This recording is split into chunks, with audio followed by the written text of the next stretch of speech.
Hello friends, இன்றைக்கி நம்ம வீட்டில் எப்படி முட்டை குழம்பு உடைச்சி ஊற்றினா முட்டை குழம்பு எப்படி செய்கிறது, நாங்கள் எப்படி செய்யணும் உங்களோட நான் ஷேர் பண்ணி போகிறேன். ஃப்ரெண்ட்ஸ், நிறைய டைப் ஆஃப் முட்டை குழம்பு இருக்குது. இது ஒரு சிம்பிளான மெத்தட் தான். பிகினர்ஸ் கூட ஈஸியாக செஞ்சிடலாம், சுவையாக செய்யலாம். நம்ம ஃபஸ்ட்டு எண்ணெய் காஞ்சிடுச்சு, கொஞ்சம் சீரகம் நம்ம போட்டுக்கிறோம். எண்ணெய் காஞ்சதும் போட்டுக்கிறோம். தீயை குறைச்சி வச்சுங்க. கொஞ்சமாக அதில் கொஞ்சம் தான் பெருஞ்சீரகம் போடுறோம். இது பொரியும் போதே நம்ம கருவேப்பிலை, பச்சை மிளகா காரத்துக்கு ஏற்ற மாதிரி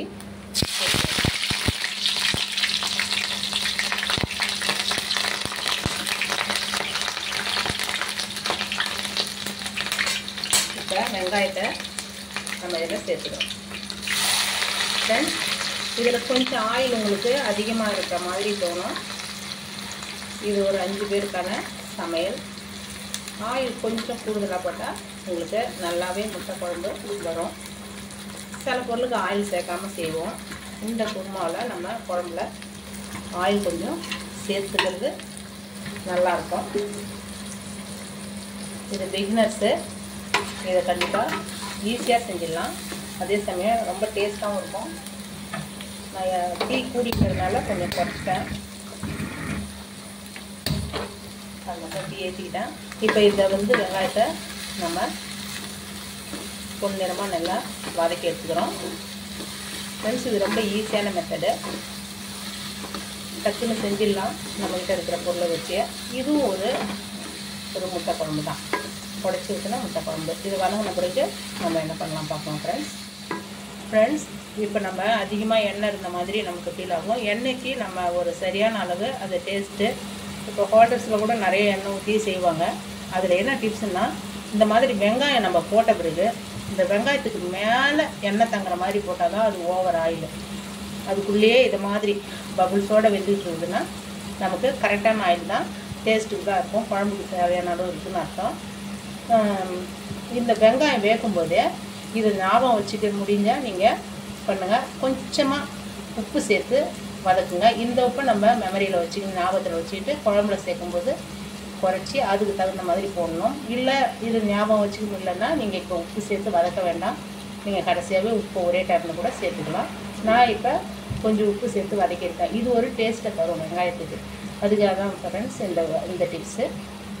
ஃப்ரெண்ட்ஸ், வெங்காயம் இந்த அளவுக்கு நமக்கு வதங்கி வந்ததும் நம்ம இஞ்சி பூண்டு பேஸ்ட்டு இதை நம்ம இதில் சேர்த்து இந்த ரா ஸ்மெல்லு போகிற வரைக்கும் நம்ம வதக்கிறோம்.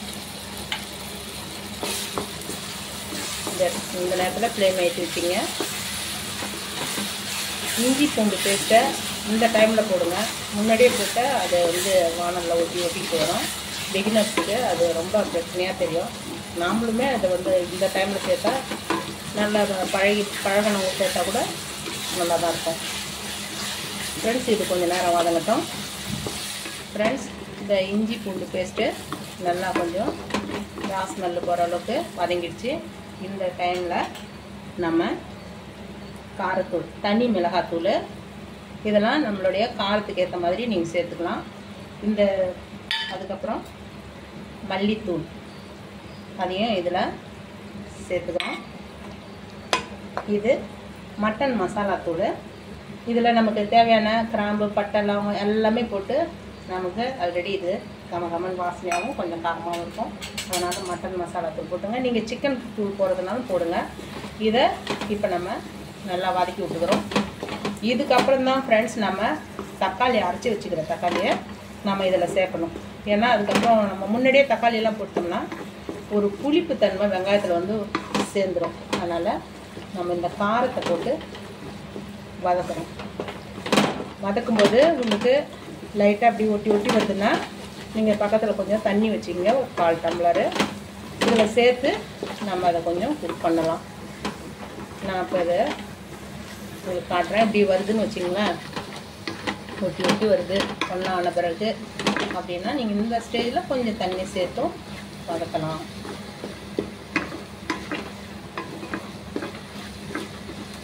ஃப்ரெண்ட்ஸ், நம்ம வீட்டுக்கு செய்கிறதே தான் உங்களுக்கு நான் வீடியோவில் ஷேர் பண்ணி சந்தோஷப்பட்டுக்கிறேன். அது வதக்கும்போது கொள்ளும்போது என்னுடைய வாய்ஸ் கொஞ்சம் புரியாமல் இருக்குது. அது எனக்கும் தெரியுது, ஃப்ரெண்ட்ஸுங்களும் சொல்கிறாங்க. அதை கொஞ்சம் அட்ஜஸ்ட் பண்ணிக்கோங்க. சமைக்கும்போதே செய்கிறது தான் இது, நம்ம வீட்டுக்கு செய்கிறது தான். இதை செஞ்சு நாங்கள் குடும்பத்தில் சாப்பிட்றோம். அதை தான் உங்களுக்கு போடுறேன். நீங்களும் இதை சமைச்சு சாப்பிட்ற மாதிரி தான் இருக்கும். இது கொஞ்சம் தண்ணி ஊற்றிக்கிறேன், 1/4 டம்ளர் தண்ணி.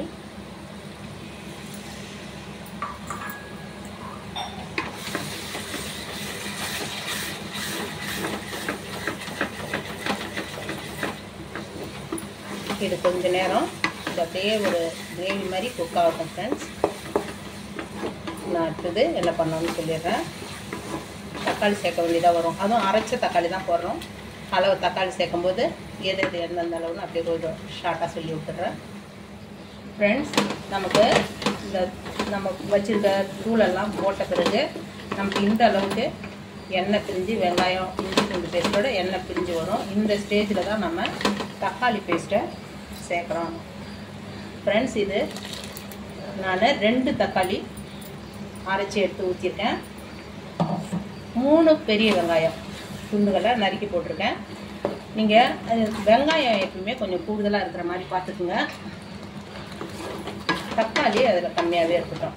இது முட்டை குருமான்றதுனால நமக்கு அப்போ தான் நல்ல டேஸ்ட் கிடைக்கும்.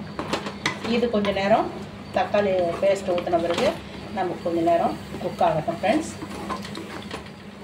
இப்போ நம்ம எல்லா மசாலாவும் எல்லா வெஜிடபிளும் போட்டு தக்காளி வெங்காயம்லாம் போட்டு இந்த அளவுக்கு குழம்பு வந்துடுச்சு. இந்த குழம்ப எண்ணெய் பிரிஞ்சு வந்துடுச்சு. இப்போ நமக்கு எவ்வளோ குழம்பு தேவையோ இப்போ தான் தண்ணி ஊற்றணும். அந்த அளவுக்கு நம்ம ஊற்றிக்கலாம். நாங்கள் ஒரு 8 முட்டை இதில் போட போகிறோம். அதுக்கு தகுந்த அளவு நாங்கள் தண்ணி ஊற்றிக்கிறோம் ஃப்ரெண்ட்ஸ். இப்போ நீங்களும் உங்களுக்கு எவ்வளோ திக்காக வேணும், தண்ணியாக வேணும், எத்தனை முட்டை போடுறீங்க அதெல்லாம் பார்த்துக்கலாம். இப்போ நீங்கள் காரத்தில் உப்பு காரம் எல்லாம் செக் பண்ணிக்கிற டைம் இது. நீங்கள் உப்பு போடணுன்னாலும் இந்த ஸ்டேஜில் நீங்கள் உப்பு போட்டுக்கலாம். நீங்கள் முதல்ல வெங்காயத்தில் கொஞ்சம் உப்பு போட்டிருந்தா மறக்காமல் இப்போ கம்மி பண்ணிக்கங்க. அந்த மசாலா வந்து ஒரு டேஸ்ட்டாக இருக்கும் அப்போ உப்பு சேர்க்கறதுனால, அதான் டிப்ஸு.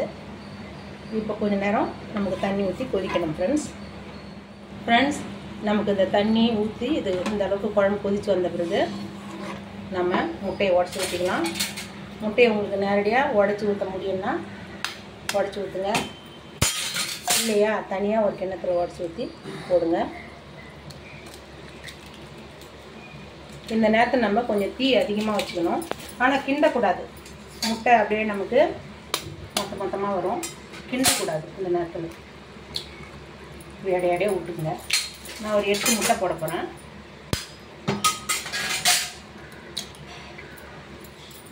ஃப்ரெண்ட்ஸ், இப்போ நம்ம முட்டையெல்லாம் உடச்சி அங்கங்கே தனித்தனியாக ஊற்றிட்டோம். இப்போ நம்ம ஃப்ளேமை வந்து ரொம்ப கம்மியாக தான் வைக்கணும். கம்மியாக வச்சு அடிக்கடி கிண்டி பார்க்கக்கூடாது. அது வந்து முட்டை வெந்து வராமல் கரைஞ்சிடும். இப்போ நம்ம இதை மூடி வச்சு ஒரு 2 நிமிஷம் கழித்து மறுபடியும் திறந்து பார்க்கலாம் ஃப்ரெண்ட்ஸ். இப்போ நமக்கு ஒரு 2 நிமிஷம் ஆயிடுச்சு. அதாவது ரொம்ப சிம்பிள் ஃப்ளேமில் தான் நம்ம வச்சுருக்கோம். இப்போ நம்ம இந்த மாதிரி கரண்டி எடுத்து அடியில் தான் உண்டோம். ஏன்னா மேலே வாட்டமாக கலக்கக்கூடாது. ஏன்னா அது முட்டை வந்து வெந்துக்கிட்டு இருக்கும் கொஞ்சம் கொஞ்சமாக. இந்த மாதிரி நம்ம இந்த ஓர பக்கமாக நம்ம அப்படி எடுத்து விடணும். இது அருமையாக இருக்கும் ஃப்ரெண்ட்ஸ். வீட்டில் நாங்கள் இன்றைக்கி தோசைக்கு தான் இதை கொடுக்க போகிறோம், சாப்பிட எடுத்துக்க போகிறோம். இன்னும் இந்த ஓரத்தில் கொஞ்சம் வேகலை, அதனால் நான் கொஞ்சம் நேரம் வேகட்டும்னு விட போகிறேன். இன்னும் ஒரு 2-3 நிமிஷம் கூட நீங்கள் ஃப்ளேமை கம்மியிலேயே வேக வைக்கலாம். மறுபடியும் மூடி வச்சுக்கலாம். மூடி வச்சா நம்ம மேல் பக்கமாகவும் முட்டை வெந்துடும் ஃப்ரெண்ட்ஸ். இப்போ நம்ம கொஞ்சம் கருவேப்பிலையை எல்லாம் போட்டுக்கலாம். போட்டுக்கிட்டு ரெடி ஆகிடுச்சு. நம்ம அழகாக அப்படி கழுவிட்டுக்கலாம். இப்போ நம்மளுக்கு காலை டிஃபனை வந்து வச்சுக்கின்னு தோசையை அதுக்கான முட்டை குழம்பு, இது தேங்காய் எந்த பருப்பும் இல்லாமல் செய்கிறது, நம்ம சர்வ் பண்ணிக்கலாம். சூப்பராக இருக்கும் ஃப்ரெண்ட்ஸ். நல்ல ரசமாக இருக்கும். வீட்டில் இருக்கவங்க விரும்பி சாப்பிடுவாங்க. முட்டை தோசைன்னு கொடுக்காம இப்படி ஒரு முட்டையை நம்ம குழப்பாக்கி கொடுக்கும்போது ரொம்ப விரும்பி சாப்பிடுவாங்க. இது வெளியில் சாப்பிட்ற டேஸ்ட்டே கிடைக்கும். ஃப்ரெண்ட்ஸ், சாப்பிட வாங்க ஃப்ரெண்ட்ஸ். நீங்கள் இந்த குருமாவை குழம்ப நீங்கள் இட்லி தோசைக்கு தான் ரொம்ப சூட்டபுளாக இருக்கும். சப்பாத்தி கூட நீங்கள் எடுத்துக்கலாம், சாதத்துக்கு கூட நம்ம பிசைஞ்சு சாப்பிட்டுக்கலாம். அட்டகாசமாக இருக்கும் ஃப்ரெண்ட்ஸ்.